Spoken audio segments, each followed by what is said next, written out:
வணக்கம். ஆஞ்சநேயரை பற்றி தெரிந்து கொள்வோம். சிரஞ்சீவி பட்டம் பெற்றவர்களில் முக்கியமானவர் ஆஞ்சநேயர். இவர் இராமாயண இதிகாசங்களில் தலைவனாக வைத்து போற்றப்படும் ராமரின் முதன்மை பக்தனாகவும் அவரது தூதுவனாகவும் இருந்து பேறு பெற்றவர். ராமநாமத்தை கேட்டுக்கொண்டே இருக்க வேண்டும் என்பதற்காக விண்ணுலக வாழ்வை மறுத்து இந்த பூமியிலேயே தங்கியவர் என்ற பெருமைக்குரியவர். இவரை பற்றி தெரிந்து கொள்வோம். ஒரு முறை திருக்கயலாயத்தில் சிவபெருமானும் பார்வதியும் குரங்கு உருவத்தில் விளையாடி கொண்டிருந்தனர். அப்போது அவர்கள் இருவரின் உடலிலிருந்து ஜோதி வெளிப்பட்டு ஒரே ஜோதியாகி நின்றது. அதனை வாயு பகவான் கொண்டு வந்து தவம் செய்து கொண்டிருந்த அஞ்சனாவிடம் பிரசாதமாக கொடுத்தார். அதன் மூலம் பிறந்தவர்தான் ஆஞ்சநேயர். சிவன் ஜோதியில் இருந்து பிறந்தவர் என்பதால் ருத்ர வீரிய சமுத்பவாய நமக என்ற நாமம் அவருக்கு உண்டானது.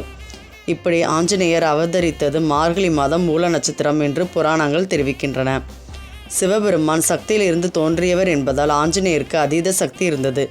அவர் குழந்தையாக இருந்த சமயத்தில் கிரகண காலம் ஒன்று வந்தது. அப்போது ராகு பகவான் சூரியனை பிடிப்பதற்காக சென்று கொண்டிருந்தார்.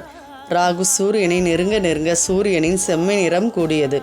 பூமியில் குழந்தையாக இருந்த ஆஞ்சநேயருக்கு சூரியன் ஒரு பழம் போல் தோன்றியது. எனவே அதை பறித்து சாப்பிடும் நோக்கில் ஆஞ்சநேயர் வானில் எகிரி பறக்க தொடங்கினார். சிறிய குரங்கு ஒன்று சூரியனை நோக்கி வருவதை பார்த்த ராகு அதை தடுத்தார். ஆனால் குழந்தையான ஆஞ்சநேயரோ ராகுவை தன் காலால் தள்ளிவிட்டு சூரியனை நோக்கி முன்னேறினார். இதனால் கிரகணம் நடைபெறாமல் போய்விடுமோ என்று அஞ்சிய ராகு தேவர்களின் தலைவனான இந்திரனிடம் இது பற்றி முறையிட்டார். உடனே அங்கு வந்த தேவேந்திரன், அஞ்சனை மைந்தா, இது பழம் அல்ல, சூரியன். அதனை உன்னால் சாப்பிட இயலாது. உனக்கு வேறு பழம் தருகிறேன் என்று எவ்வளவோ சொல்லியும் ஆஞ்சநேயர் கேட்கவில்லை. சிறு குழந்தை என்பதால் அடம்பிடித்தார்.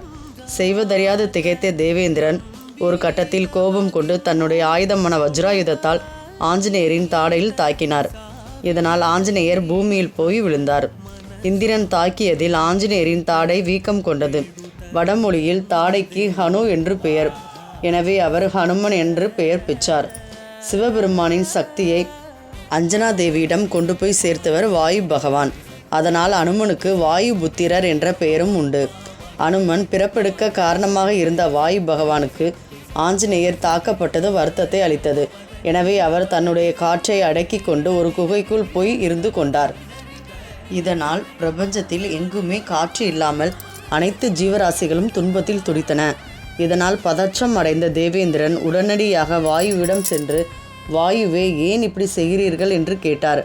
அதற்கு வாயு பகவான், ஆஞ்சநேயனை நீங்கள் தாக்கியது என்னை வேதனைப்படுத்தி விட்டது.